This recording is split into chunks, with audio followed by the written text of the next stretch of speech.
Hello, everybody. We are now live. My name is Thomas Bailey. Alongside me, Alex Miley. Hello, and welcome back to the Sports Lab Podcast, episode number 3. Alex, how you doing tonight, buddy? I mean, big day in the sports world. There's a lot been going on. Of course, Stanley Cup Finals Game 7 was last night, so we'll hop into that here in a moment. But first, hello, everybody. Thank you so much for tuning in to another episode. If you do enjoy it, please like and subscribe. Every single like and subscription does help to us. We appreciate it. So, really, where do we start? I mean, game 7, it looked like the Panthers had nothing left to give, and they show up in a big way. Bobrovsky, especially, putting up just one goal against in that game. They win it 2-1 to win their first Stanley Cup in franchise history. First of all, congratulations, Frank the Tank. If you end up watching this episode, man, congratulations, Florida Panthers. They got it done. So that's awesome. Alex, what are your thoughts on game 7 and the series as a whole as the Florida Panthers win their first cup?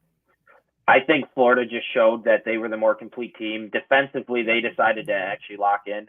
The first couple games, they were just shutting Edmonton down. We're like, what's happening to Edmonton?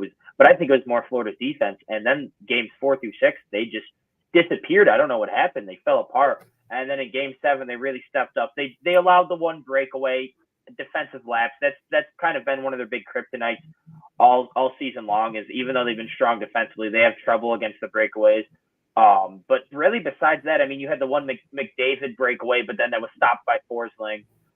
Overall, Edmonton couldn't really get anything going. I mean, McDavid had no points. They had the one breakaway goal, and I mean, until the third period when they were desperate and they're just trying to put the pressure on, Florida was controlling the game for the most part. That first goal though, that tip in by Verhaeghe, that was absolutely dirty. The way he put his stick all the way across and was able to deflect it between his own legs and Skinner's legs. I was like, wow. Like some people are like, oh, it's an amazing. No, that is a skill. It is a skill to be able to do that, to be able to time it up perfectly and be able to angle your stick so it goes right there. Like, I think that out of the 3 goals, I think that was the best goal of the night, to be able to deflect it like that and to get it the first goal like 5 minutes into the game to really put momentum on the board for Florida, really get them going. So I think that was the turning point, if I'm being honest. Yeah, there's a lot of great moments in that game. Of course, the Verhaeghe thing, so much concentration to have that happen. I mean, realistically, it was an impressive game. I was locked in the whole way. It gave me goosebumps seeing them all hold the cup, screaming. You know, I felt really happy for the Florida fans. Of course, it is their first Stanley Cup. So, I mean, of course, I'm going to feel a little bit happy for them, even though our division rivals with our Buffalo Sabres, I should say. But it's an amazing feat for that franchise. I'm happy for them, you know, get it done. And especially after falling 3 straight times, it kind of felt like it was inevitable that Edmonton was going to win the cup. I was pleasantly surprised to see them not win. Realistically, I can't remember a finals where I didn't care less about who won this cup. Like, realistically, I did not care who won it. I thought that either way, it was an amazing story. I'm happy for Florida to win their first. If McDavid would have won his, whatever. Speaking of McDavid, though, he did win the Conn Smythe as a lose on the team that lost the cup, so that's nice to see. The last guy to do that was the goaltender for the Anaheim Ducks, John Sebastian Gigare. I'm not sure how to say his last name to like perfection, so bear with me here, but happened in 2003 when they lost Game 7 3-0 to the New Jersey Devils, so it's an amazing thing to see him win. Honestly, believe it or not, 4 of the 6 players now are goaltenders that have won the award. So it is impressive to see McDavid win it as a forward as well as just in general. So realistically, what are your thoughts on him winning the Conn Smythe? He had 42 points, 8 goals, 34 assists in this Stanley Cup playoffs, 25 games he played. What are your thoughts, Alex? He absolutely deserved it. I know the whole, he didn't win. It's not just the Stanley Cup MVP. Yeah, if it was just a Stanley Cup MVP, the fact that McDavid had no points in game 6 and 7, and even the first couple games, he didn't really do much. You could make an argument that, okay, even though McDavid was the best player in the series, no questions asked, you could make the argument that since he didn't win, you give it to Barkov, you give it to a Bobrovsky, you give it to probably just one of them two would have won it for Florida. But the fact that it's a whole playoff MVP, McDavid was just on another level. This is one of the best playoff runs, and you can make an argument his playoff run was probably the best playoff run in since 2000. Like, I mean, 42 points in 25 games is just absolutely absurd. And very timely, too. I mean, they're down 3-0 in the finals, and he has an insanely good game 4 where they just actually blow Florida out to bring it back to Florida. And then where most people think, okay, Florida just gives them one, they're going to gentleman sweep them. No, he had his best game of the series, game 5, to bring it back home to Edmonton with some momentum. I mean, you had that absolutely dirty goal from the side. You had that dirty pass to Corey Perry, just putting on to really keep his team in the series, or game 6 against Dallas in the Western Conference Finals to bring them to the Stanley Cup. I mean, you had that toe drag, and then I think he had another assist. I could be wrong on that, but I know he had that toe play goal. Yeah, that toe drag goal that ended up being the game winners. They won 2-1 in that game to send his team to the finals. I mean, he was just absolutely insane. He proved that even though he's not going to win the Hart this year, he is still, without a doubt, the best player in the NHL. It kind of reminded me similar to 2018 LeBron. Maybe more, actually maybe more of like a 20, any Cavs LeBron second stint other than 16, where they end up losing, but LeBron showed that he was the best player in the finals, the best player in the league, even though he didn't win MVP any of those years, just turned it on to another level in the playoffs and carried his team to the finals where they eventually fell. So I think it was rightfully deserved by McDavid to win that one. Yeah, you can make that argument with any sport, really. I mean, look at Mahomes right now in the NFL, for example. Lamar Jackson's won a couple MVPs and stuff too, especially this year. But Mahomes is the one that ended up winning the Super Bowl. So a lot of hardware to be given out still. But realistically, an amazing season for Connor McDavid. Again, another season to prove that he's an amazing player. But stepping into the realm of the offseason now, we get into the buyouts in the trade section. We're going to talk about the buyout of Jeff Skinner first. What are your thoughts originally on this move? It does create $7.5 million worth of cap space for the Buffalo Sabres this offseason, moving them up to about $31 million in cap space as of now. What are your thoughts for the Sabres this offseason, and what are your thoughts on the buyout? I think time will tell. It depends on what we do with that money. Because personally, I would have just held on to him for another year and bought him out next year, just because now we're going to have, like, yeah, it saves us money over the next 3 years of the contract, but then we're basically eating $2.5 million for 3 years after that. And those 3 years are more important because that's when everyone's deals are going to, I mean, we already have Thompson, Dahlin, Power, their deals are Cousins, their deals are going to be there, but then you're going to have to think about Peterka, Quinn, UPL, Levi, Byram, Benson, like all these contracts are going to be kicking in around that time where we're going to be having to save any pretty penny we can to have 2.5 sitting around there. It's going to hurt. But if we go out and we go and make a big move or two, I mean, we have 31 million cap space. We can go and afford to go and get like a Martin Necas and go and get someone in free agency, or even get Necas or Elgers, or I can't pronounce his name, from Winnipeg. Maybe go get Olsen. Ehlers, yes. Or we go make a run at Gensel. Maybe go make a run at Marchessault.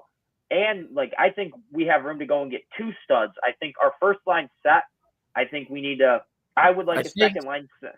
I think our first line of Tuch, Thompson, Peterka, those 20 games last year, just absolutely disgusting. I want to see that a full 82. I think they could.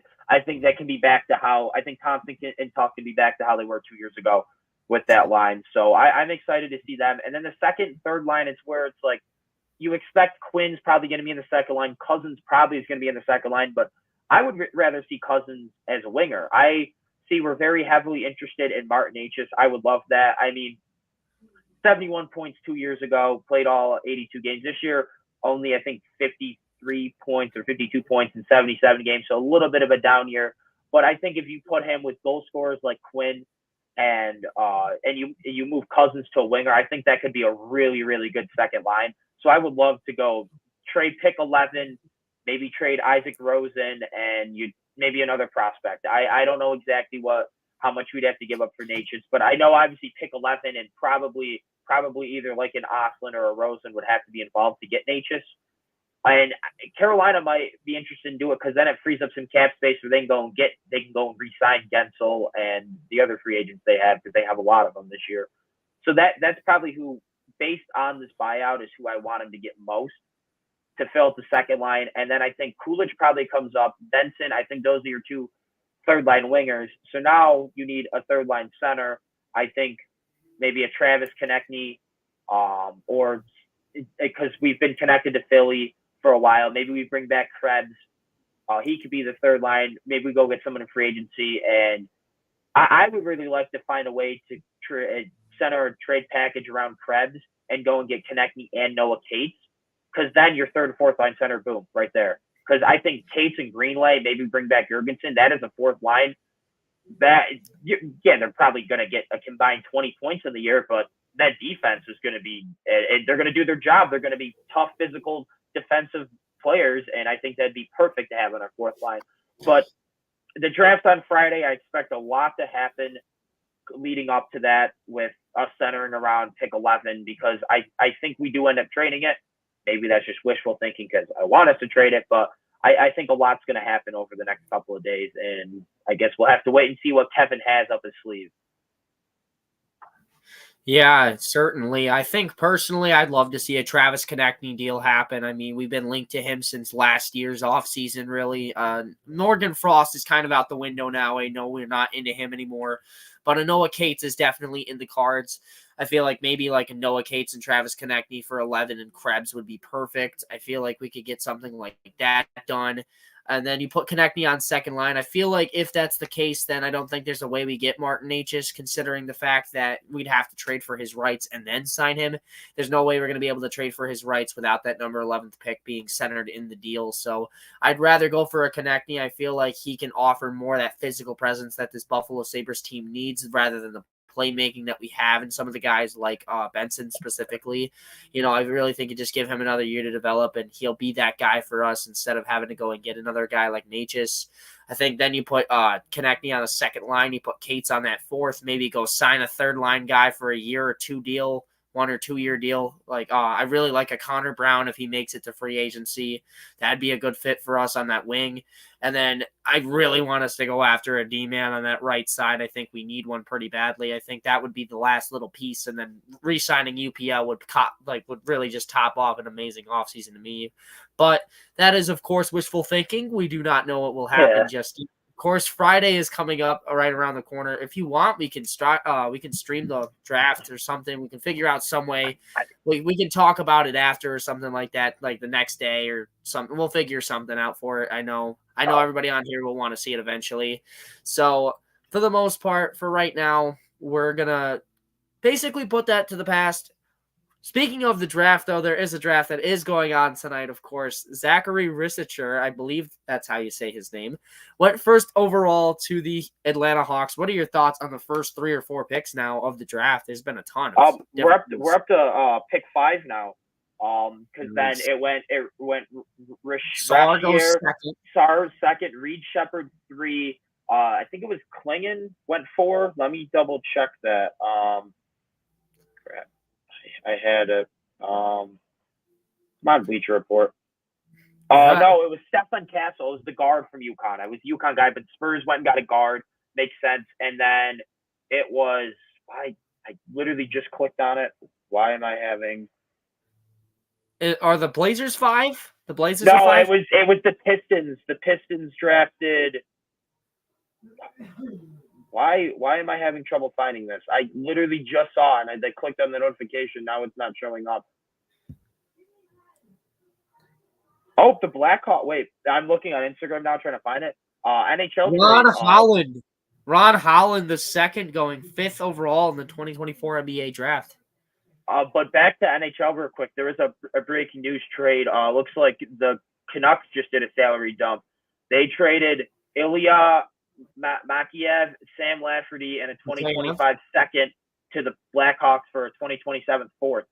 So they just did a salary dump. That's probably, I'm guessing, to make Ray to bring back Lindholm.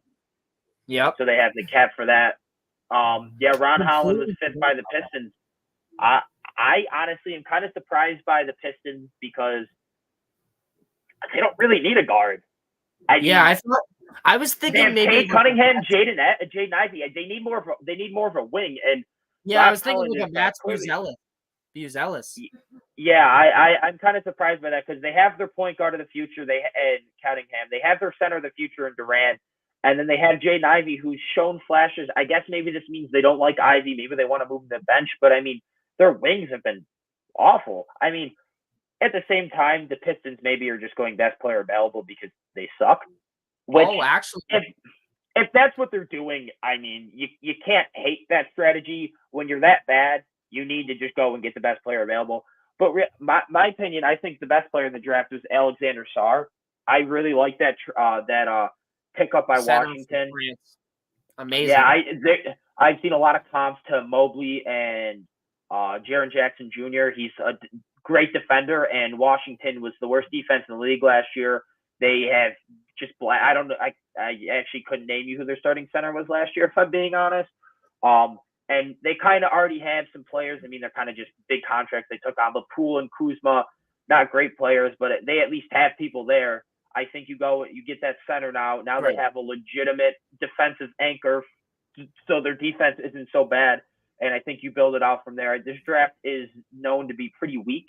So to go and get who I think the best player in the draft at pick 2, I think that was good by them. I'm not a big fan of the Hawks. I think the Hawks should have taken Sarr and then traded Capella, but I'm assuming them not taking Sarr means they're keeping Capella, which I just disagree with. Capella's getting up there in age, and honestly, kind of been a little disappointing on the Hawks. I just think Sarr would have been a much better pick. I think you could have still gotten some decent value out of Capella, and then that's a lot of money you save trading off Capella and having Sarr, who I think is overall the better player, but they did also need a 4 with John Collins going to Utah last year. So I get why they went with Zachariah. And then Houston going Reed Shepherd. I don't hate it. They needed 3-point shooting. That was one of their killers last year. They didn't have a lot of people who could shoot. Jalen Green was kind of inefficient. Sengun's not a great shooter. Jabari Smith, not going to lie, I'm not sure, or maybe it's Jalen Smith. I think it's Jabari Smith. I don't think he's been a great 3-point shooter. It's Jabari. That's what I thought. Fred VanVleet's a good 3-point shooter, but they needed more 3-point shooting. So I think Shepherd was arguably the best 3-point shooter in the class. So I like that pick. And then Stephon Castle going forward to the Spurs. I like that too. They need a guard badly. They need someone to they can't keep starting. I can't remember his name. The green haired dude that went to Baylor. He's like a forward, and they were playing him at point guard last year because their point guard situation was so bad. I can't remember. I'm blanking out his name, but their point guard, they had the worst point guard situation, worst guard situation in the league last year. So I think Castle's good. I still think they should go out and try and trade for someone. Right. Maybe a DeJounte Murray reunion. Even though I doubt that would happen, I think that would work out perfect because I think DeJounte Murray needs to move on to a different team. Him and Trae Young just don't fit well. And I don't think if you're the Hawks, I think you keep Young over Murray. I think he's the better player. You drafted him with like the fifth pick. You basically traded away Luka Doncic to draft him. So I think he's your franchise cornerstone. I think you trade Young. I think you should trade Murray. And it would work perfect to go back to the Spurs, even though I doubt it would happen. But I think it's a great start and getting Wemby some actual help because and that's scary. If they can get him a legitimate point guard with how good he was last year with a bunch of bums at point guard, I think he's really going to take that step. And surprised they didn't go Holland. I saw videos saying that Wemby would be a good dark horse MVP candidate, and I mean, he could be. I think he wins DPOY next year, and if he can jump his efficiency up, if he can average like 27, like 12, and like 5 with as a DPOY, it's possible he could sneak. I think he probably ends up second team All NBA next year.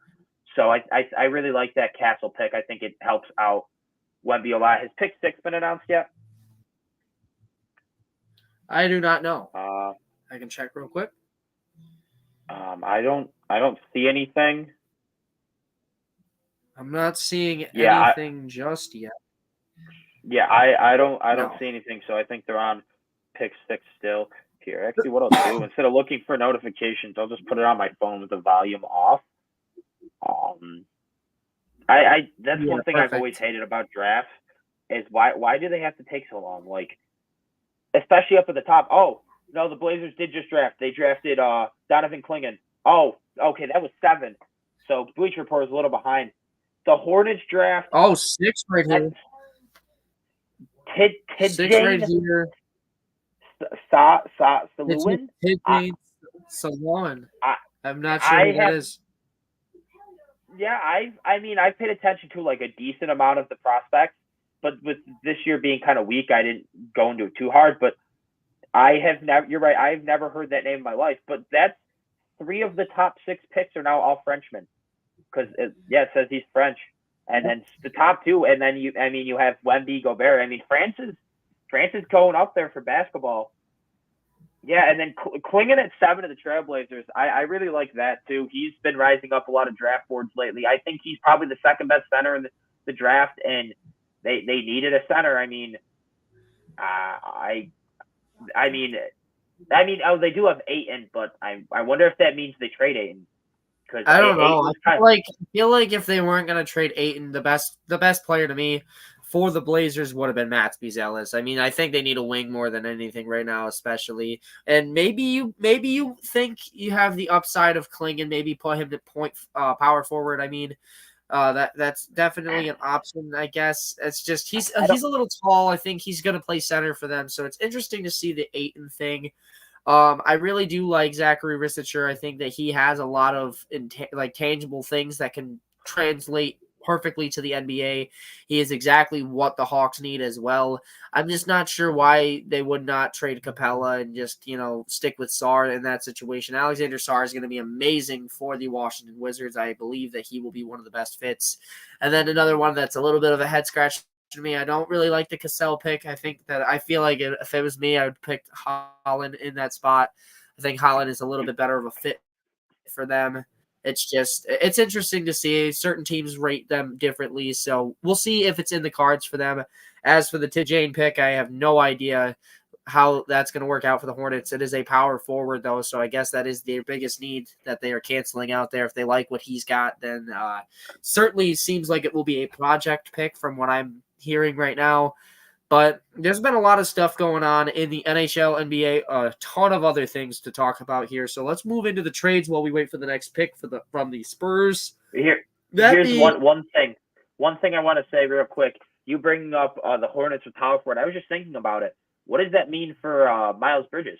Because they already have Brandon Miller. He's their 3. I mean, they were playing them 2 as the wings last year. I mean, with all of his off the court problems, maybe they keep Bridges just this year to let Tidjane develop, because you said if he's more of a project guy, but obviously they're not going to move off Brandon Miller anytime soon. He was very, very good last year for them.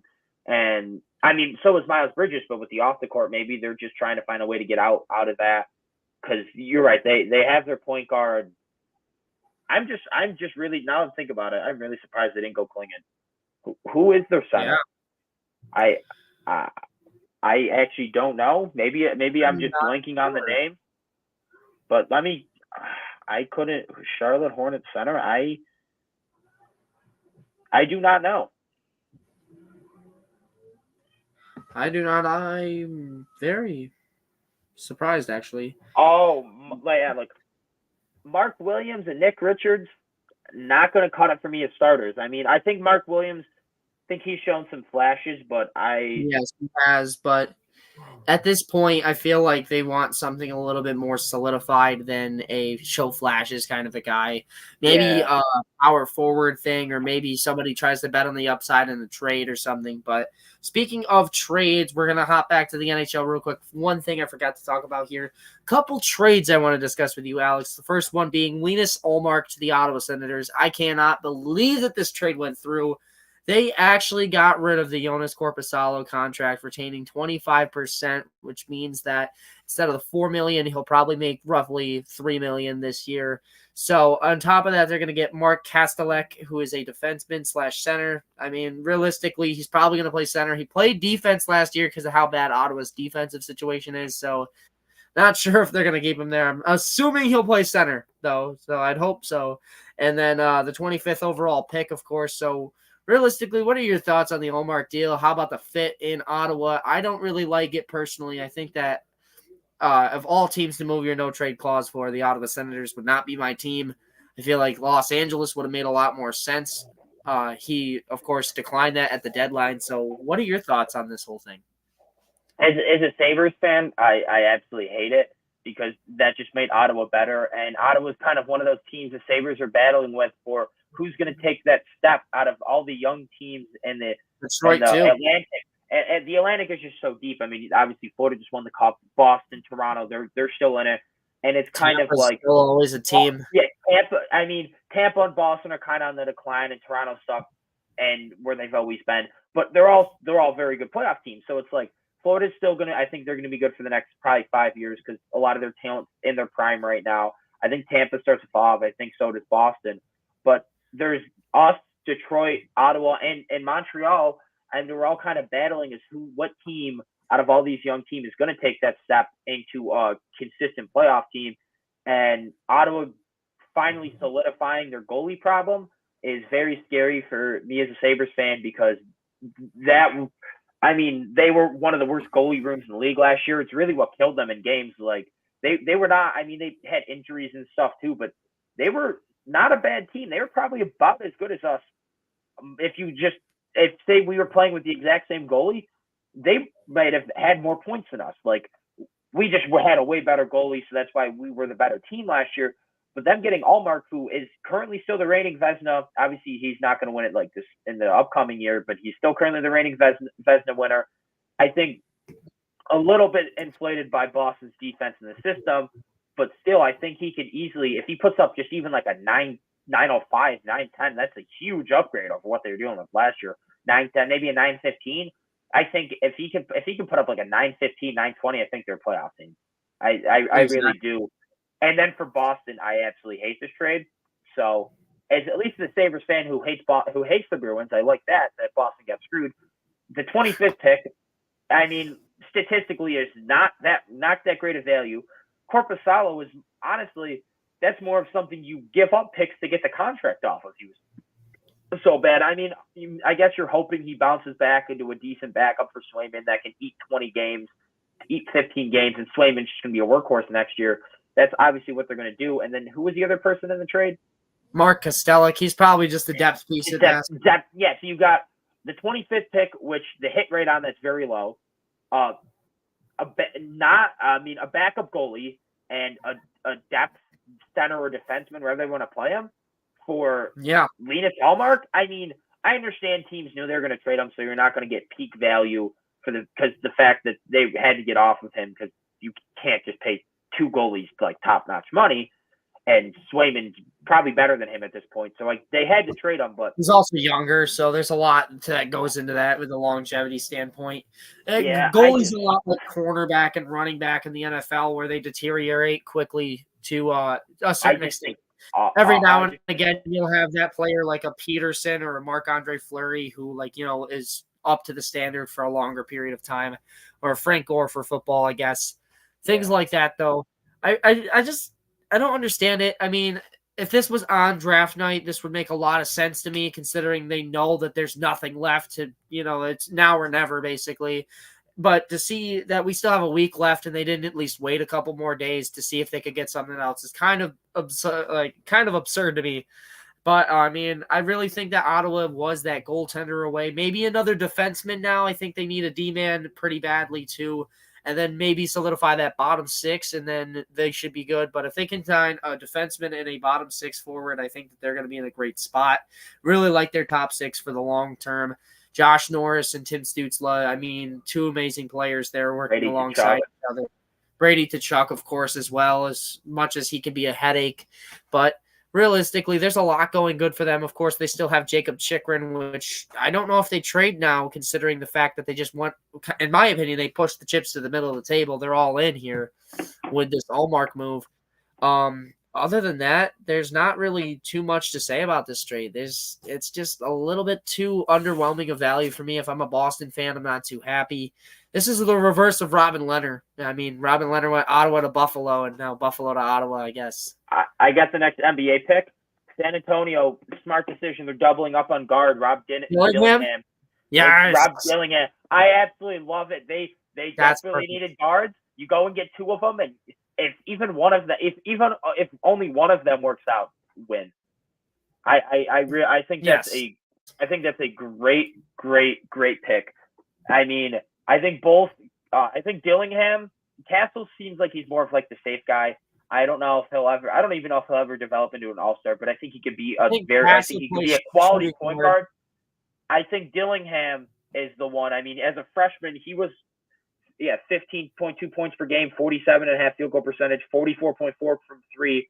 So I mean, very athletic, very young. I think he's the one that if he develops, him and Wemby could run the league. But I think Castle's the safe guy. You get someone who I think develops at least into a serviceable starting point guard, and then you go and get Dillingham, who has the upside to really be a running mate for Wemby for the next decade plus. So I think San Antonio has really done a great job with this draft so far. Yes, I do indeed. I really think that there's a lot that really needs to happen for them to take that next step, and getting two guards is certainly going to help that, especially a player like Dillingham, who if he becomes, I think he's a bit of the Josh Allen pick for this draft. I feel like it's like they're betting on that amazing upside that we know that he can have. And I feel like that's what these teams are doing nowadays. They're like, it's all or nothing at this point. And that, I mean, it's safe to do considering you had two firsts, you know. Yeah, You can be safe with Cassell, and then you can basically just take whatever you want on the next one. And they're taking a flyer out on Dillingham, but I think that I really love the fit for San Antonio specifically. I think that he can work out perfectly. So that's an amazing pick for them. Next up on the clock are the Memphis Grizzlies, so we'll see what they do here soon. 10 is the Utah Jazz, and 11 is the Chicago Bulls. I just got it. Memphis is taking Zach Edey. Ooh, I'm surprised Ellis is still on the board. Zach Edey at 9 though. That front court, Edey and Triple J.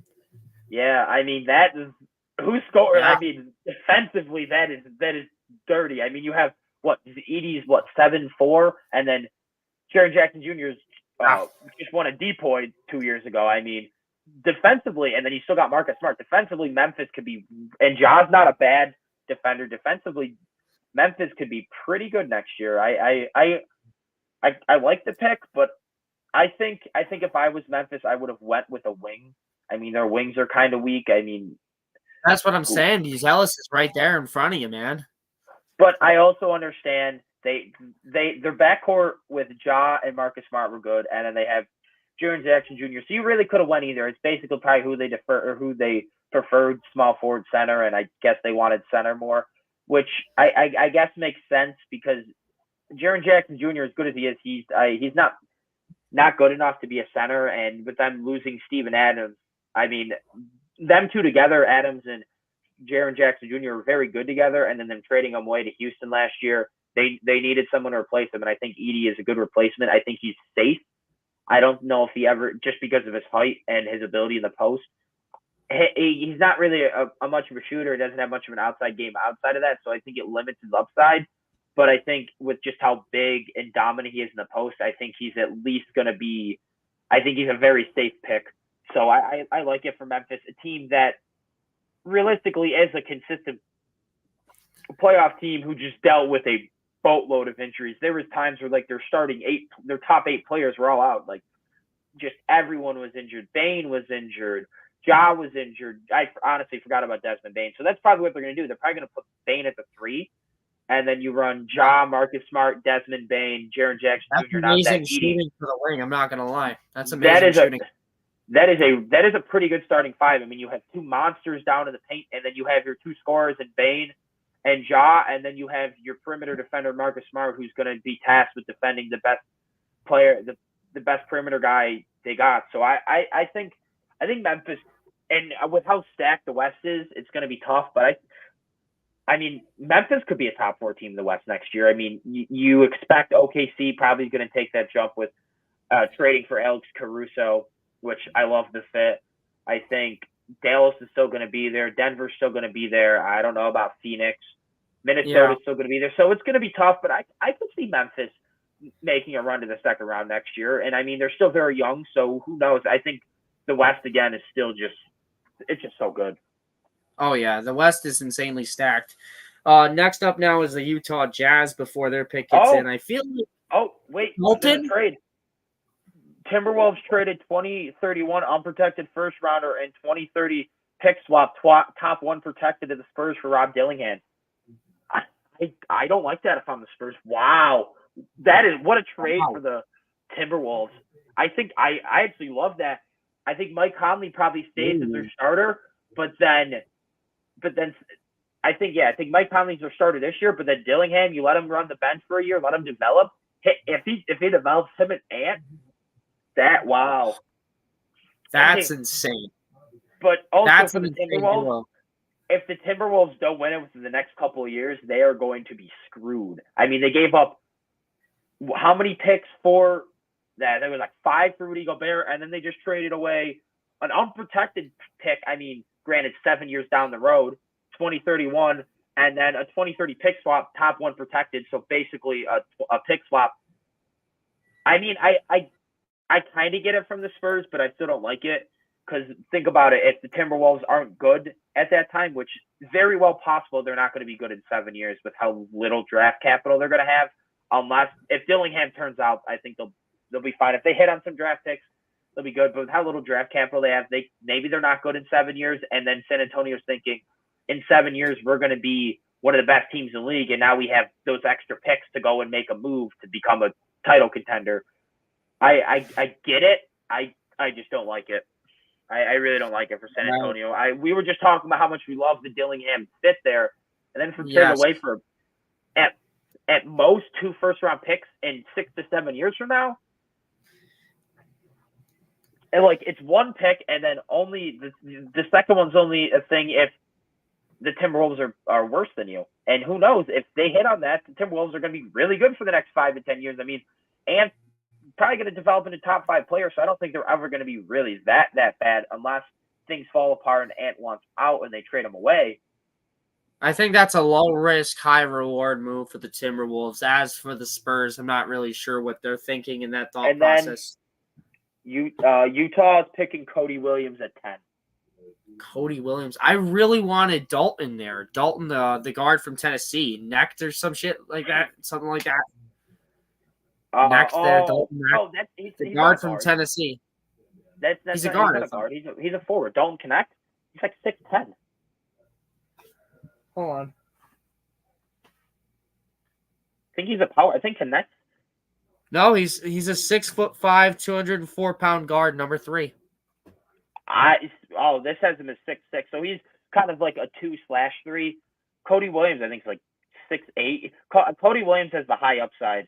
And I guess for a rebuilding team like Utah, I understand taking the high upside because he didn't have great numbers in college, but he was just a freshman. He's only 19 years old. That's crazy. He's like a year and a half younger than me. that is insane. He only averaged 12 points, 3 rebounds, and 1.5 assists, but he shot 55% from the field. I mean, that's pretty impressive. Oh, yeah. And, yeah, he was averaging 28 minutes a game, 55%, 41.5% from a 3. So he's an amazing shooter. And with his size, he's 6'7" as a small forward. I mean, I think he's a good defender. I'm not positive on that one.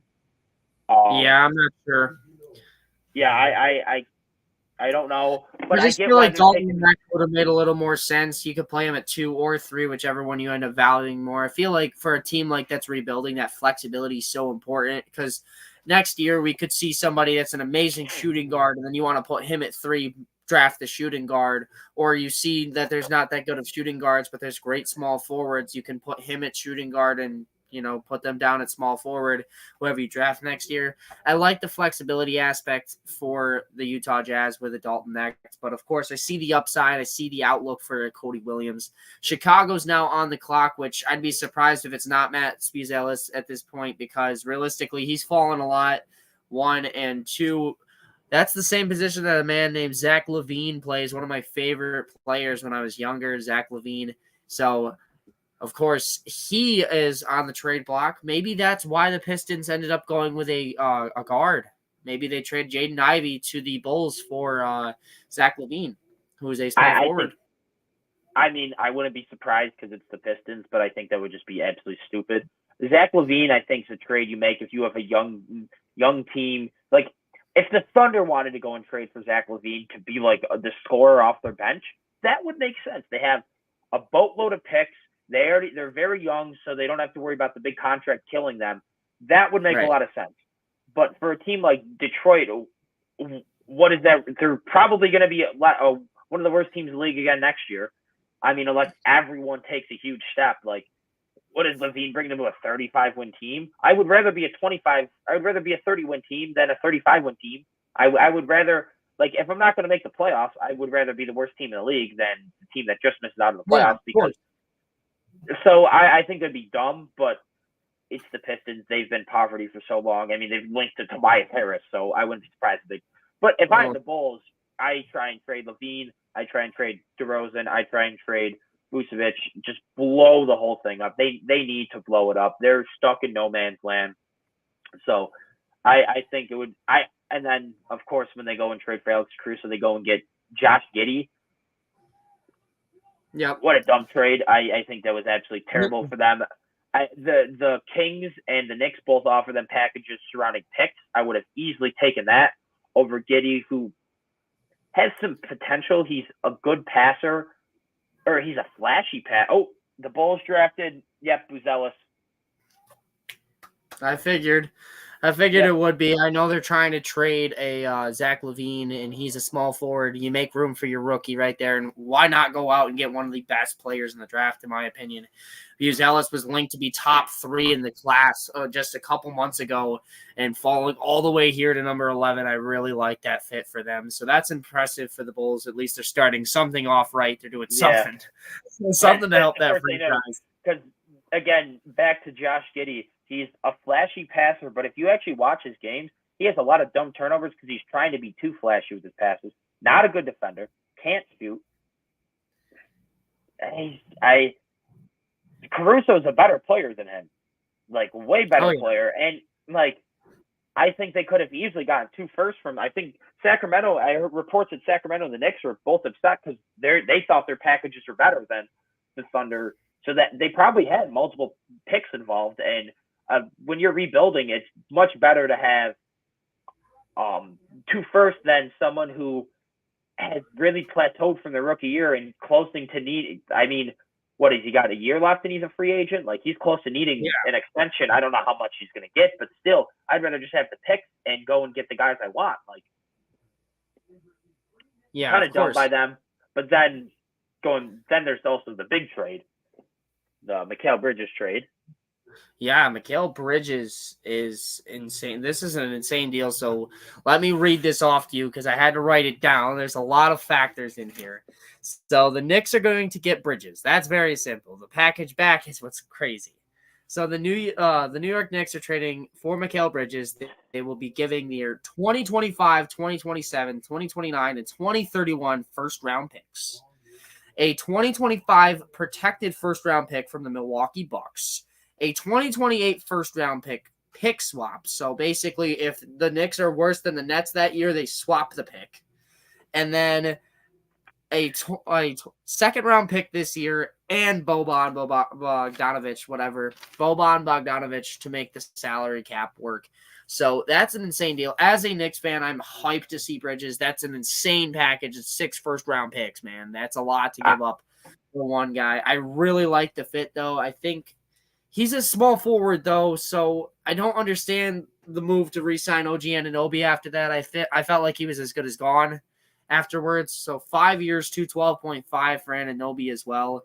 Maybe put Bridges at the 2 now, I guess. I'm not really sure what this. I'm assuming he'd go at the 2. I'd assume he's at the 2 if we're actually going to keep both of them. So other than that, as a Knicks fan, life's good. You know, we're doing good. Just got to stay healthy in the playoffs, and then we maybe have a chance. Think about it. This is probably their lineup right now. I think Mikal goes to 2. You got Brunson, Mikal, OG, Julius Randle, and then I think they need to make one more move. I think they need to get a center. I don't know if they have the money to get it. I think Hartenstein's walking. I mean, think about it. You just give OG big money. Jalen Brunson, I mean, he's not like super big money, but he's definitely not cheap. Julius Randle's, I mean, money. Mikal Bridges is going to want money soon. Then you got McBride, DiVincenzo, and Hart. They're going to want some money.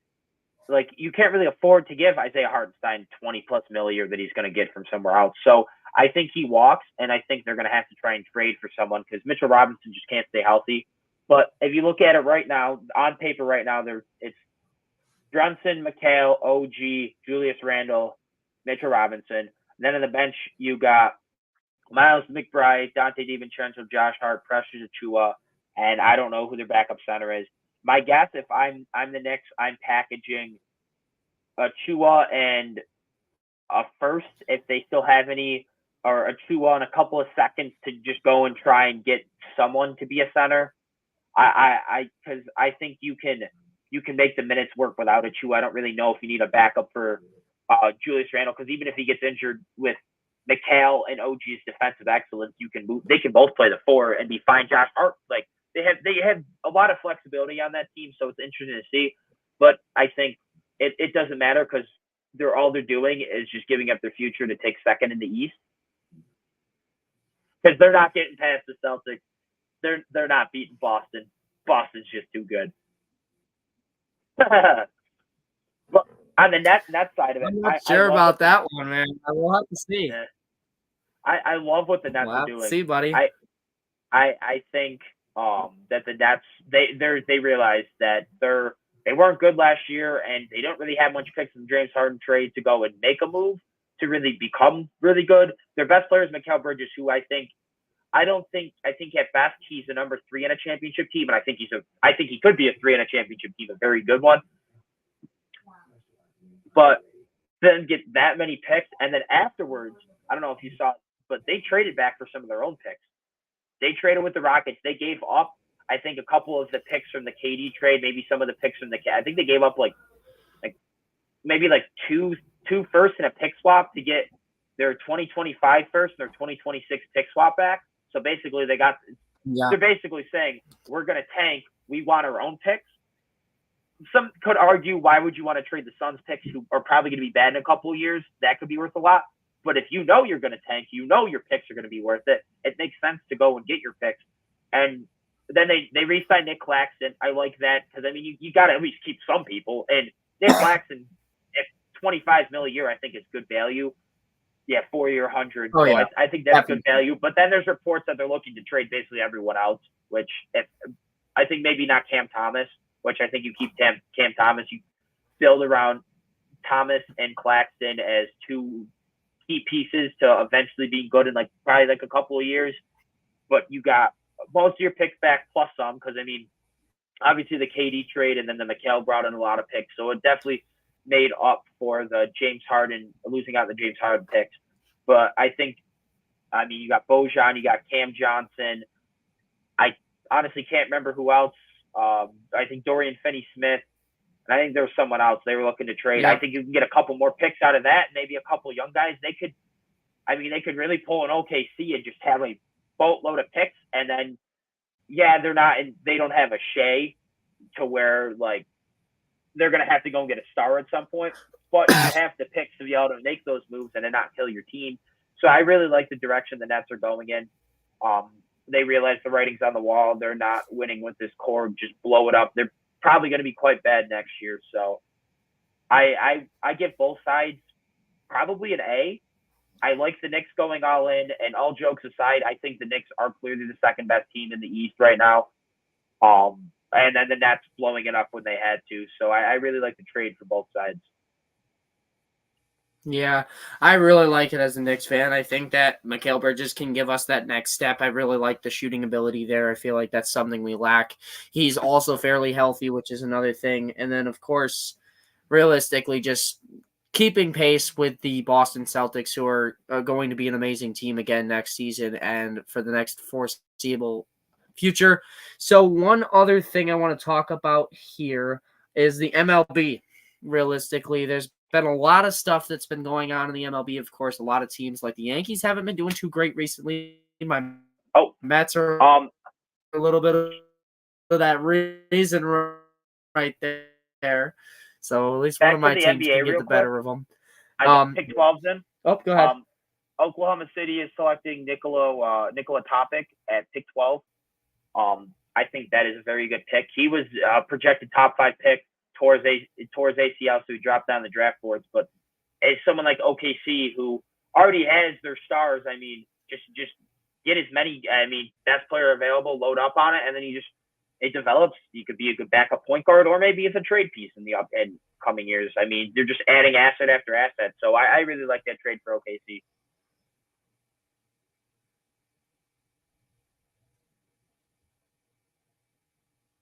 It looked like, I think maybe Thomas's computer froze. Thomas, you there? Yeah, let me check, because I think his computer might have froze. He's having some internet issues. See if he can get back in. But we're going to talk about MLB. Bring up how the Yankees decided they wanted to fall off a cliff. They want to disappear. I couldn't tell you why, but I mean, Luis Gil is playing bad now, and then Sean Manaea, who had a +4 ERA, is right now 5 shutout innings. Really, besides Volpe, Judge, and Soto, the rest of the team lately has just been really, really bad, and it sucks to see. But all it means is Cashman, or especially now with Stan getting injured too, all it means is Cashman needs to go and make some moves at the deadline.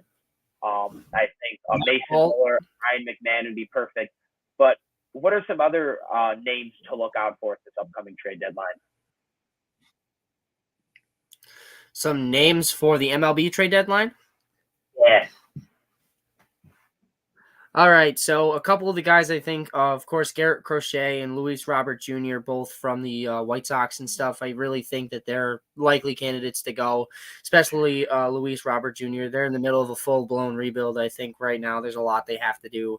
I really think that Josh Bell, Tanner Scott, those are a couple big names too. I think the Padres could be looking to move on from.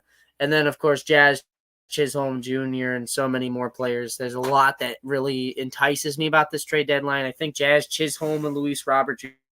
are going to be two of the bigger name guys.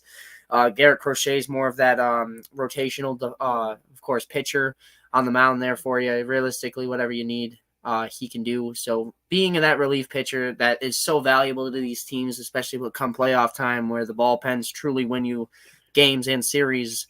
And that's going to be a pivotal part of this offseason coming up as well for the MLB. But, of course, we still got plenty of season left. So what are your thoughts on any of these deals? Do you think that anything like that happens? Or one team I really like I think it's a great fit for Luis Robert. I was watching a video on it the other day. Is the Pittsburgh Pirates.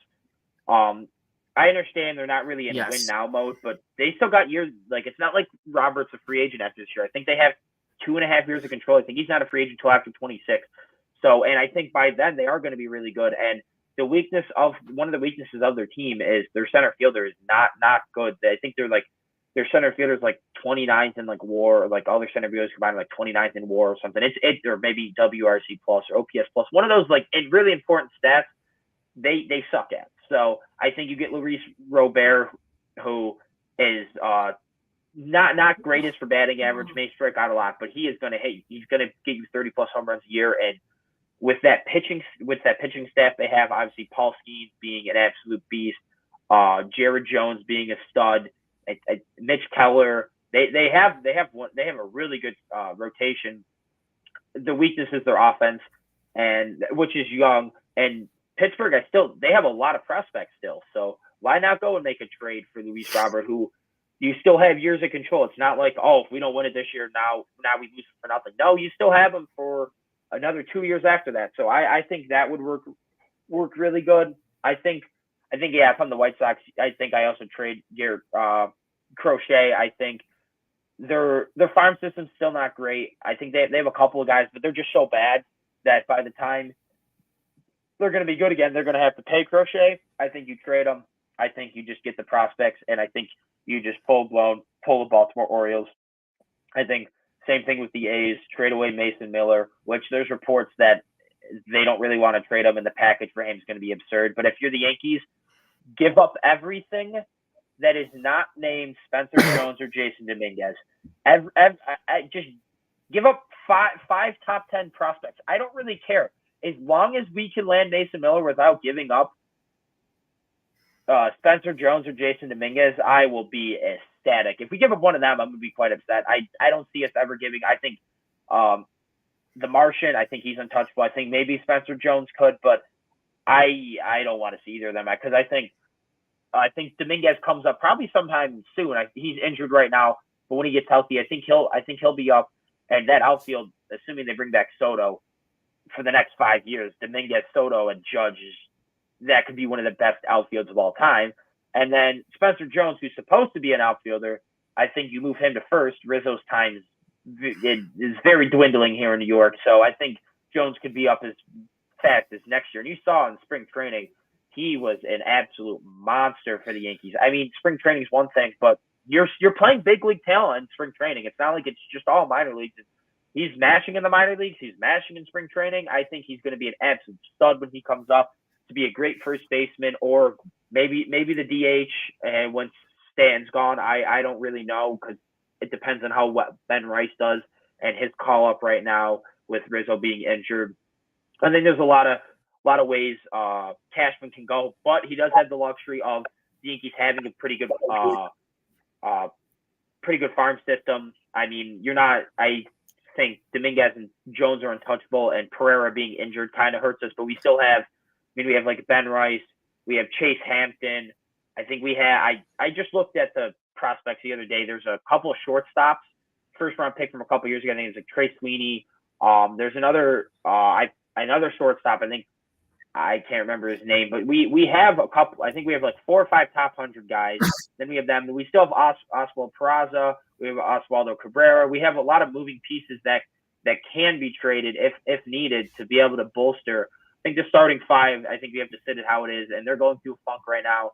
I think they get out of it. But the bullpen, it's just been so inconsistent, and there'll be times where it's really good, and on paper it looks really good, but it's just there's no one I really trust in the playoffs to be like, all right, in the bottom of the ninth, it's a one-run game. There's no one on the Yankees I trust to go and get those 3 outs, and I think Mason Miller would be that guy. I love Clay Holmes. He is not a closer. I don't think he's a closer. I think he'd be a great setup guy, 8th inning. If you could have where you go 8th inning Clay, 9th Mason Miller, that could be pretty deadly. It could be like remind me of the Yankees back when they had Dellin Betances and Aroldis Chapman, where it's like if we're beating going in the 8th, game's over. Like that would be a pretty and the playoffs bullpen means a lot. So I would really like us to go and get. I think we only need just Mason Miller because I think playoff time we have 6 starters and you only have 4 starting pitchers usually using the playoffs. I think you got Cole, unless Gil falls off. I think Gil's going to be on there. I think Stroman's going to be on there and Rodon. So then I think you have Clark and Nestor. You moved along long bullpen guys. I think that fills out the bullpen, but I think you just need to get a legitimate closer. And I think you move Clay to the 8th inning. But I reports the Yankees are going to be really aggressive, and I think Cashman should. He was aggressive in the offseason. If this season falls apart, it could discourage Soto from coming back as much as he's having a good time in New York right now. I'm scared right now of us turning into the 2022 Yankees where we started off like the best team in the league the first half and then just absolutely fell apart starting in July and through the rest of the year. I mean, there's a lot of similarities. Judge is playing like he was that year. The team was really good. We have a lot of players come out of nowhere and then start to fall off. So I don't know. I'm scared, but I think with a couple of trades at the deadline, I think we can right the ship. Yeah, I know there's a lot going on the MLB side of things. Of course, my Mets are 1 game out of the playoff spot if we win today against the Yankees, of course, tonight. Yeah, they're winning 4-0. I think the game's delayed last time I checked. Yeah, it is. So back to the NBA for 1 second here. Topic, the point guard out of Serbia, just went 12th to the Thunder, and then 13th is Carter, who is from Providence. Point guard. I'm not sure. I'm not gonna lie. I'm not sure who it is. He's a point guard though. But he's going to the Kings. He's a point guard. They're probably just going best player available. I mean, I guess as people have said, this draft class is really weak. So maybe what they're just trying to get out of this class is a backup point guard. Which, if he develops some good backup point guards are valuable. I mean, you have De'Aaron Fox obviously, so it's not like he's going to be your starter. Or maybe they're trying to have for another version of a 2-point guard system like when they had with Fox and Halliburton, and maybe they're hoping Devin Carter could turn into that. But I think ultimately he just becomes the backup point guard for that team, which, I mean, they're a decent team. I mean, I don't know who their backup point guard was last year. Probably not anyone good. So maybe that's what I'm thinking. That's what they're going for. Yeah. So I like it. It's just doesn't really move the needle for me too much. Oh, but then there's another trade we forgot to talk about. I mean, not a super big one, but the Wizards and Trailblazers trade. Washington received Brogdon, pick 14, and I think a second, and then the Trailblazers received Denny Avdija, which I like it more for the Wizards than I do for the Trailblazers. Denny Avdija, what is he? A below average starter, maybe a good bench, and you give up pick 14. Brogdon, I guess maybe just getting him off. So you give up pick 14 and another pick you're rebuilding. Why are you giving up picks to go and get an all right player? Like Washington, I get it. Well, they're gonna have to pay. You're gonna have to give him Dia money soon. I think he's already going into his 3rd or 4th year. So at Washington, they just need to get as many picks as possible and completely rebuild that thing from scratch because they're really bad last year. So I like it from Washington's side more than I like it from the Trailblazers side. Yeah, but the Denny Avdija thing, I mean, realistically, there's a lot of, like you just mentioned, this draft class is a rather weak draft class, so they really don't like what they see here, then it's not the worst thing ever to give up something, especially if it ends up not being someone all that special, which realistically the thought process is that it most likely won't be. So with that being said, it's not going to be that bad. It's Bub Carrington. No idea. Huh? At this point, honestly, really, okay, he was from Pitt. He's only 18. Okay, so it looks like he's a high upside guy, which makes sense for Washington. They suck, so why would you take floor guys, take ceiling guys? Because you don't hit on them, okay, you still suck, and you keep trying. You hit on them, all right, now you got some real players. So I like that. I don't know who he is, but cool name being Bub. But at this point in the draft, really all I care about is when does Bronny get drafted? Ooh. I'm not sure where he goes. I think he goes second. Yeah, probably. Does he get drafted during a Taco Bell commercial? Oh God. That'd be funny. That becomes the next, Nikola Jokic. It's just those Taco Bell commercials. Something about that, man. Yeah, literally. I guess so. We'll see how it works, though. I mean, of course, Bronny James is still on the board. There's a lot still to go with the NBA draft. Other than that, though, we're pretty much done here, man. We've talked about everything we need to talk about.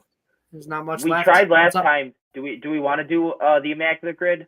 Maybe you try it this time because my computer froze last time when we tried it.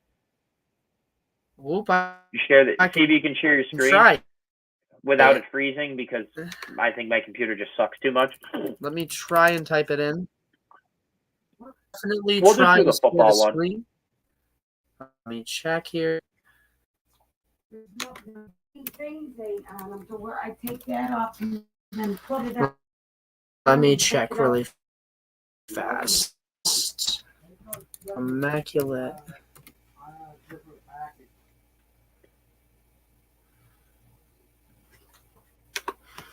Oh, I guess we're going to see here. It's loading. Sorry for the delay.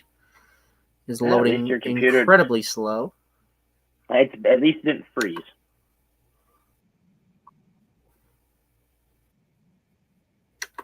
Oh, it's on 343, so let me check really fast here.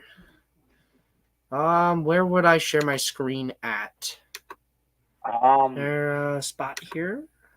Check. I don't remember what it was. I think it was called. There was like a button you press. I remember it telling me the other day, but I'm assuming it's probably one of these in the bottom.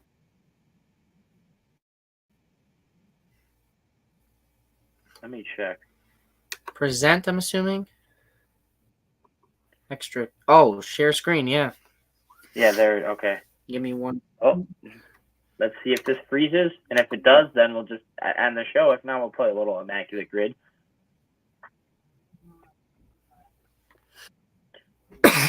Can't. I'm literally Let me see. I'm literally just sitting on Twitter on Shams, and I'm just continuing to refresh. Refresh. To see if just like how I do during NFL free agency, I have all notifications on.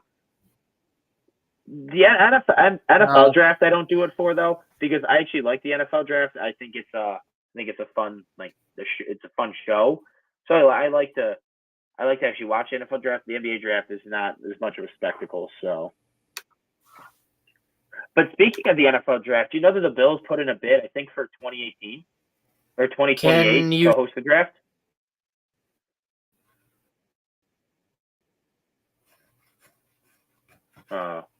You're gonna have the screen freezing issue.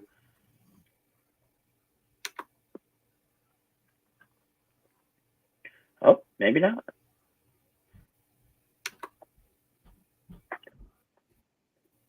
Oh, are you just trying to get it to pull up right now? Oh, I can see it. You're gonna add it to the stage? I don't think it's gonna work. Should I add it? Okay, every time I pull it up, it says that it's loading and then it exits. Let me see if I can add it to the stage. Oh, do you see it? It's on for me.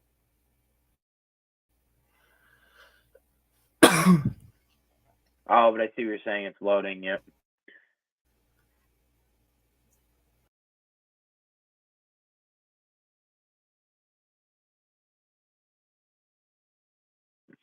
All right. Well, I guess it's not going to work.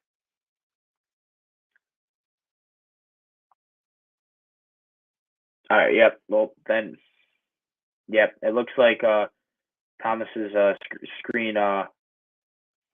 It did not work. Too bad. Oh, is he back on? All right. Yeah. I'm back on. I'm so sorry, everybody. Okay. Yeah, we're gonna have to end the show there.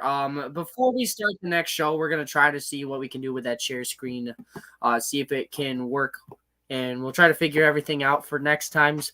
So thank you guys so much for watching. Again, if you did like this episode of the Sports Lab podcast, please make sure to like and subscribe. Of course, give us a comment down below if there's something you want to see happen in the next episode, whether that be we talk about something specific or if there's a specific thing that you want to talk about with what we discussed in this episode. So if that is the case, then please leave us a comment on this video. I will make sure to go in and look at all of them and react and comment back. So thank you guys so much for watching. I'm Thomas Bailey, Alex Smiley alongside me here today, and we will see you guys next time. Have a good night. Have a good night.